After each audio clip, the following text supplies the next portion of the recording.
Islamic জ্ঞান বা ইলম অর্জনের জন্য আমরা কার ওপর নির্ভর করব মানে নবী সাল্লাল্লাহু আলাইসাল্লামের সময় থেকে আজ পর্যন্ত নির্ভরযোগ্য আলেম কারা বা কোন বইগুলো পড়া নিরাপদ আমাদের কাছে এই বিষয়ে একটি বিস্তারিত উত্তর এসেছে ভাবুন তো জ্ঞান যদি একটা নদীর মতো হয় আমরা কিভাবে নিশ্চিত হব যে আমরা সেই নদীর মূল স্রোত থেকে পানি পান করছি কোনো দূষিত শাখা থেকে নয় আজকের আলোচনাটা ঠিক এই নিয়েই কিভাবে সেই বিশুদ্ধ জ্ঞানের উৎস খুঁজে বের করা যায় প্রশ্নটা খুবই জরুরি কারণ এখানে ইসলামিক জ্ঞানকে শুধু তথ্য হিসেবে দেখা হচ্ছে না বরং দিন বা জীবন বিধান হিসেবে দেখা হচ্ছে আর এই প্রসঙ্গে প্রখ্যাত তাবেই ইমাম মোহাম্মদ বিন সিরিন রাহিমাহুল্লাহের একটা কথা দিয়েই শুরু করা যায় এটা পুরো আলোচনার সুরটা ঠিক করে দেবে আচ্ছা তিনি বলতেন এই ইলমি হলো দিন তাই ভালোভাবে দেখে নাও তোমরা কার কাছ থেকে তোমাদের দিন গ্রহণ করছো তার মানে কাকে শিক্ষক হিসেবে মানা হচ্ছে সেটা এখানে সবচেয়ে গুরুত্বপূর্ণ চলুন তাহলে এই বিষয়টাকে আজ আমরা ব্যবচ্ছেদ করে দেখি আমাদের আজকের লক্ষ্য হল এই উৎস থেকে জ্ঞান অর্জনের জন্য একটি নির্ভরযোগ্য মানচিত্র বা গাইডলাইন তৈরি করা কারা সেই বিশ্বস্ত ব্যক্তিত্ব এবং কি সেই ফাউন্ডেশনাল বইগুলো আলোচনার শুরুতেই যে প্রশ্নটা মাথায় আসে তা হল শিক্ষকের পরিচয় বা উৎসের বিশুদ্ধতার ওপর এত জোর কেন দেওয়া হচ্ছে বিষয়টা কি শুধু পাণ্ডিত্য বা আকর্ষণীয় উপস্থাপনার চেয়েও বেশি কিছু অবশ্যই বেশি কিছু আমাদের হাতে থাকা উৎস অনুযায়ী একজন শিক্ষকের গ্রহণযোগ্যতার মূল বিবেচ্য বিষয় চারটে আচ্ছা হ্যাঁ তার আকিদা মানহাজ আমল এবং নির্ভরযোগ্য ইলমি সনাদ আকিদা মানে তার বিশ্বাস মানহাজ হল তার জ্ঞান অর্জনের পদ্ধতি আমল মানে তার জীবনাচরণ আর সনদ হল তার জ্ঞান পরম্পরা বা চীন আপনি আকিদা এবং মানহাজ এই দুটো শব্দের কথা বললেন শ্রোতাদের বোঝার জন্য এ দুটোর মধ্যে মূল পার্থক্যটা কি আকিদা তো হল কি বিশ্বাস করতে হবে তাহলে মানহাজ কি কিভাবে সেই বিশ্বাসে পৌঁছাতে হবে খুব সুন্দরভাবে ধরেছেন বিষয়টা ঠিক এমনই আকিদা হল ফাউন্ডেশনাল বিশ্বাস যেমন আল্লাহ তার রাসূল ফেরেশতাদের ওপর বিশ্বাস এটা হলো আমাদের গন্তব্য আর মানহাজ হল সেই গন্তব্যে পৌঁছানোর পথ বা পদ্ধতি আমরা কিভাবে কুরআন হাদিস বুঝব সাহাবীদের ব্যাখ্যাকে কতটা গুরুত্ব দেব কার কাছ থেকে জ্ঞান নেব এই পুরো প্রক্রিয়াটাই মানহাজের অংশ আচ্ছা উৎসটিতে বলা হয়েছে ইসলামের প্রথম যুগে যখন ফিতনা শুরু হল অর্থাৎ হাদিসের নামে ভুল তথ্য আর বিদাত ছড়ানো হচ্ছিল তখন সাহাবা ও তাবেঈগণ বর্ণনাকারীর পরিচয় খুব খুঁটিয়ে দেখতেন মানে কে কথাটা বলছে সেটা কথার মতোই গুরুত্বপূর্ণ হয়ে উঠেছিল একদম তারা দেখতেন বর্ণনাকারী ব্যক্তি আহলুসুন্নাহের অন্তর্ভুক্ত কিনা অর্থাৎ তিনি কি নবী সাল্লাল্লাহু আলাইহি ওয়াসাল্লাম এবং তার সাহাবীদের পথ অনুসরণ করেন আর যদি করতেন তবেই তার কথা গ্রহণ করা হতো না হলে নয় এখানে একটা দারুণ তুলনা দেওয়া হয়েছে কোনো বিদাতি বা পথভ্রষ্ট ব্যক্তির কাছ থেকে জ্ঞান নেওয়াকে মধুর ভেতর বিষ মিশিয়ে দেওয়ার সাথে তুলনা করা হয়েছে এই তুলনাটা বেশ শক্তিশালী কারণ মধুর মিষ্টতার কারণে বিষটা চোখে পড়ে না তার মানে ব্যাপারটা এমন নয় যে তারা শুধু ভুল কথাই বলে ঠিক তারা হয়তো অনেক সত্য কথার মাঝে এমন কিছু সূক্ষ্ম ভুল মিশিয়ে দেয় যা একজন সাধারণ শিক্ষার্থীর পক্ষে ধরা প্রায় অসম্ভব ঠিক তাই শিক্ষার্থী হয়তো আকর্ষণীয় উপস্থাপনা বা যুক্তির মারপ্যাচে মুগ্ধ হয়ে বুঝতেই পারবে না যে কখন সে মূল স্রোত থেকে সরে যাচ্ছে তাই উৎসের বিশুদ্ধতা যাচাই করাকে এখানে দ্বীনি জ্ঞান অর্জনের প্রথম এবং সবচেয়ে গুরুত্বপূর্ণ ধাপ হিসেবে দেখানো হয়েছে এটা শুধু নিজেকে রক্ষা করার জন্যই নয় বরং ভুল পথের অনুসারীদের একঘরে করে দেওয়ারও একটা পদ্ধতি ছিল যাতে তাদের জ্ঞান সমাজে গ্রহণযোগ্যতা না পায় তাহলে বোঝাই যাচ্ছে যে এটা শুধু একটা একাডেমিক চর্চা নয় বরং নিজের বিশ্বাস আর জীবন বিধানকে সুরক্ষিত রাখার একটা কার্যকরী পদ্ধতি আচ্ছা তাহলে সেই নির্ভরযোগ্য পরম্পরা বা সোরালি শিকলটা কেমন উৎসটি আমাদের কাদের পথ অনুসরণ করতে বলছে উৎসটি ইসলামিক পাণ্ডিত্যকে কয়েকটি স্তরে ভাগ করে দেখিয়েছে এটা অনেকটা একটা বংশলতিকার মতো যারা সরাসরি ঝর্ণার মুখ থেকে পানি পান করেছেন আর তারা হলেন রাসূলুল্লাহ সাল্লাল্লাহু আলাইহি ওয়াসাল্লামের সাহাবীগণ তাই তো হ্যাঁ সবার শীর্ষে আছেন সাহাবীরা বিশেষ করে চার খলিফা আবু বকর ওমর উসমান ও আলী রাদিয়াল্লাহু আনহুম তাদের পর অন্যান্য প্রবীণ সাহাবীদের নাম উল্লেখ করা হয়েছে, যেমন আবদুল্লাহ বিন মাসুদ, যিনি কুফায় জ্ঞানের কেন্দ্র গড়ে তুলেছিলেন। মুয়াজ ইবনে জাবাল, আবদুল্লাহ ইবনু আব্বাস। হ্যাঁ, আবদুল্লাহ ইবনু আব্বাস, যিনি কুরআনের ব্যাখ্যাকার হিসেবে পরিচিত ছিলেন, এবং আবু হুরায়রার মতো ব্যক্তিত্বরা, এরাই ছিলেন জ্ঞানের জীবন্ত ভাণ্ডার। এরপর এই জ্ঞানটা কিভাবে প্রবাহিত হলো? এরপরই আসে দ্বিতীয় স্তর, সংরক্ষক ও সুবিন্যস্তকারী। এই স্তরের প্রথমে আছেন তাবেঈগণ, অর্থাৎ সাহাবীদের ছাত্ররা। উৎসটিতে সাঈদ ইবনুল মুসাইব, হাসান বসরি এবং সেই মোহাম্মদ ইবনু সিরিনের নাম উল্লেখ করা হয়েছে, যার উক্তি দিয়ে আমরা আলোচনা শুরু করেছিলাম। ঠিক। এরা সাহাবীদের কাছ থেকে জ্ঞান গ্রহণ করে পরবর্তী প্রজন্মের কাছে পৌঁছে দিয়েছেন। তাদের ছাত্ররা যেমন ইমাম আউজাই, সুফিয়ান সাউরি এবং আবদুল্লাহ ইবনুল মুবারাকের মতো ব্যক্তিত্বরা সেই ধারাকে আরও এগিয়ে নিয়ে গেছেন। একটা বিষয় ভাবছি, প্রথম ৩ প্রজন্ম সাহাবী, তাবেঈ এবং তাদের ছাত্ররা, এদেরকে এত গুরুত্ব দেওয়ার কারণ কি?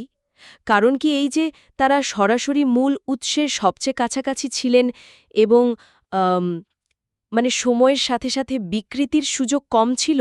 একদম ঠিক। রাসূলুল্লাহ সাল্লাল্লাহু আলাইহি ওয়াসাল্লাম নিজেই এই ৩ প্রজন্মকে উত্তম যুগ হিসাবে প্রশংসা করেছেন। তাই তাদের সম্মিলিত বোঝাপড়া বা মানহাজকে সবসময় মানদণ্ড হিসেবে দেখা হয়। আচ্ছা। এই ৩ প্রজন্মের পরেই আসেন সেই ৪ জন ইমাম, যাদের নামে ৪টি মাযহাব পরিচিত: আবু হানিফা, মালিক, শাফেঈ ও আহমদ রাহিমাহুল্লাহ। এখানেই তো ইসলামিক আইনশাস্ত্রে একটা বিশাল মোড় নেয়, তাই না? এদের ভূমিকা তো শুধু মাসালা মাসায়েল বলার মধ্যে সীমাবদ্ধ ছিল না। বিলকুল না। এরা ছিলেন আইনশাস্ত্রের স্থপতি। তারা শুধু সমস্যার সমাধান দেননি, বরং সমাধান বের করার জন্য নির্দিষ্ট পদ্ধতি বা মেথোডোলজি তৈরি করেছিলেন। যেমন ধরুন, একদিকে ইমাম আবু হানিফা এবং তার ছাত্ররা ইরাকে বসে যুক্তির উপর জোর দিয়েছেন। অন্যদিকে মদিনায় ইমাম মালেক সেখানকার মানুষের জীবন্ত আমলকে গুরুত্ব দিয়েছেন। আবার ইমাম শাফেঈ এসে মূলনীতিগুলোকে সুনির্দিষ্ট করেছেন, আর ইমাম আহম্মদ হাদিসকে প্রায় অক্ষরে অক্ষরে অনুসরণ করার উপর সবচেয়ে বেশি জোর দিয়েছেন। এই পদ্ধতিগুলোই আজকের ইসলামিক আইনশাস্ত্রের ভিত্তি। আর এই পদ্ধতির ভিত্তি তো ছিল হাদিস। তার মানে এরপরই মুহাদ্দিসদের ভূমিকা আসে? হ্যাঁ, এরপরেই এই ধারায় যুক্ত হন সংকলকগণ: ইমাম বুখারী, ইমাম মুসলিম এবং সুনান গ্রন্থকারগণ, আবু দাউদ, ত্রিমিজি, নাসাই, ইবনে মাজা। তাদের কাজটা তো অবিশ্বাস্য ছিল। অবিশ্বাস্য। তারা লক্ষ লক্ষ হাদিসের মধ্য থেকে কঠোর যাচাই বাছাইয়ের মাধ্যমে বিশুদ্ধ হাদিসগুলোকে আলাদা করে সংকলন করেছেন। ইমাম বুখারীর কথাই ধরুন, বলা হয় যে তিনি প্রতিটি হাদিস সংকলন করার আগে গোসল করে 2 রাকাত সালাত আদায় করতেন। এই নিষ্ঠা আর পদ্ধতিগত দৃঢ়তাই তাদের কাজকে অমর করে রেখেছে। এত দীর্ঘ একটি তালিকা দেখে তো একজন নতুন শিক্ষার্থীর ভয় লেগে যেতে পারে। মনে হতে পারে, এত কিছু জানা কি আদৌ সম্ভব? উৎস কি এই বিষয়ে কোনো পরামর্শ দেয় যে কোথা থেকে শুরু করা উচিত বা অগ্রাধিকার কি হওয়া উচিত? এটা খুবই বাস্তব একটা প্রশ্ন। আসলে এই তালিকাটা আমাদের ভয় দেখানোর জন্য নয়, বরং আস্থা দেওয়ার জন্য। আচ্ছা। এটা বোঝানোর জন্য যে আমরা যে জ্ঞান অনুসরণ করছি তার একটা শক্তিশালী এবং অবিচ্ছিন্ন শিকড় আছে। এর পরের স্তরায় আসেন ব্যাখ্যাকারগণ, যেমন ইমাম নাববী, ইমাম ইবনে তাইমিয়া, ইমাম ইবনুল কাইয়্যিম, ইমাম জাহাবি। হ্যাঁ, ইবনে হাজারের মতো আলেমেরা। তাদের কাজটা কি ছিল? তারা কি নতুন কিছু যোগ করেছেন? নতুন কিছু যোগ করার চেয়েও বড় কাজ করেছেন। তারা পূর্ববর্তী জ্ঞানকে সাধারণ মানুষের জন্য সহজ করে তুলে ধরেছেন। ধরুন, ইমাম বুখারীর হাদিস গ্রন্থ, এক বিশাল জ্ঞানসমুদ্র। ইমাম ইবনে হাজার ফাতহুল বারি লিখে সেই সমুদ্র পাড়ি দেওয়ার জন্য একটা নির্ভরযোগ্য জাহাজ তৈরি করে দিয়েছেন। বাহ! তিনি প্রতিটি হাদিসের সাথে সম্পর্কিত ফিকহি মাসালা, ভাষাগত বিশ্লেষণ এবং অন্যান্য সাহাবী তাবেঈদের মতামত একত্রিত করেছেন। এদের কাজ ছাড়া পূর্ববর্তী জ্ঞান বোঝা আমাদের জন্য অনেক বেশি কঠিন হতো। আর এই ধারা তো একেবারে আধুনিক যুগ পর্যন্ত চলে এসছে। উৎসটিতে সাম্প্রতিক আলেমদের নামও উল্লেখ করা হয়েছে। হ্যাঁ, তালিকাটি মুহাম্মদ ইবনু আব্দুল ওয়াহাব থেকে শুরু করে ইমাম ইবনে বাজ, ইমাম আলবানী, ইমাম ইবনু উসাইমিন এবং শেখ সালেহ আল ফাউজান পর্যন্ত পৌঁছেছে। এর থেকে আমরা যে মূল বিষয়টা বুঝতে পারি তা হল, জ্ঞানের এই ধারাটি কখনো বিচ্ছিন্ন হয়নি। এটি একটি জীবন্ত পরম্পরা। এই তালিকাটি আমাদের একটি মানচিত্রের মতো পথ দেখায়, যা অনুসরণ করে আমরা জ্ঞানের মূল উৎসের কাছাকাছি পৌঁছাতে পারি। ঠিক আছে, আমরা তো নির্ভরযোগ্য আলেমদের একটা মানচিত্র পেলাম, কিন্তু তাদের জ্ঞান তো বিশাল এক সমুদ্রের মতো। তাদের জীবনভর সাধনার ফসল হল তাদের লেখা বইগুলো। এখন প্রশ্ন হল, একজন সাধারণ শিক্ষার্থী সেই সমুদ্রে নামার জন্য কোন নৌকা বা লাইফ জ্যাকেট ব্যবহার করবে? উৎস কি আমাদের জন্য কোনো স্টার্টার প্যাক বা পাঠ্যতালিকার কথা বলেছে? হ্যাঁ, বলেছে। আর এটা এই আলোচনার খুবই দরকারি একটা অংশ।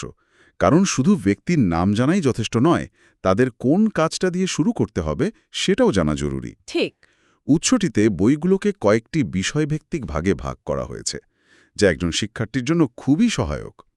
প্রথমেই আছে আকাইদা বিষয়ক গ্রন্থ। আকীদা বা বিশ্বাস তো সবকিছুর ভিত্তি। এখানে কোন বইগুলোর কথা বলা হয়েছে? এখানে শাইখুল ইসলাম মোহাম্মদ বিন আব্দুল ওয়াহাবের লেখা 4টি বইয়ের কথা বলা হয়েছে। এর মধ্যে সবচেয়ে বিখ্যাত হল কিতাবুত তৌহিদ, যা তৌহিদের প্রায়োগিক দিকগুলো তুলে ধরে। এরপর শাইখুল ইসলাম ইবনে তেমিয়ার 3টি বইয়ের উল্লেখ আছে, যেমন আল আকিদাতুল ওয়াসিতিয়া, যা আল্লাহর নাম ও গুণাবলী বোঝার জন্য অন্যতম শ্রেষ্ঠ বই হিসাবে বিবেচিত। আচ্ছা। এছাড়াও ইমাম তাহাবির বিখ্যাত আকিদাতুত তাহাবিয়া বইটিরও উল্লেখ আছে, যা আহলে সুন্নার আকিদার একটি সারসংক্ষেপ। এখানে একটি বইয়ের ক্ষেত্রে একটি বিশেষ সতর্কতা দেয়া হয়েছে, যা আমার কাছে খুব আকর্ষণীয় মনে হয়েছে।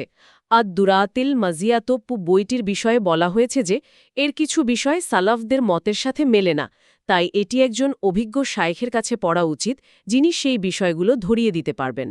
এই সতর্কতাটি মানহাজ বা পদ্ধতির গুরুত্বকে আবার সামনে নিয়ে আসে। এর মানে হল বই পড়লেই হবে না। কার কাছে এবং কিভাবে পড়া হচ্ছে সেটাও গুরুত্বপূর্ণ। একদম।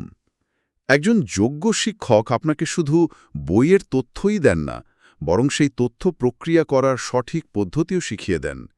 এই স্বচ্ছতাটা সত্যি অসাধারণ। একদম। তাহলে আকীদার পর কোন বিষয়ের বইয়ের কথা বলা হয়েছে? এরপরেই আছে হাদিস ও তার ব্যাখ্যা গ্রন্থ। এখানে কুতুবে সিত্তা বা 6টি প্রধান হাদিস গ্রন্থের কথা তো বলাই হয়েছে। সহি বুখারি, মুসলিম, আবু দাউদ, তিরমিজি, ইবনু মাজা এবং নাসাই। এই 6টি বইকে তো একসাথে সিহাসিত্তা বা 6টি বিশুদ্ধ গ্রন্থ বলা হয়, তাই না?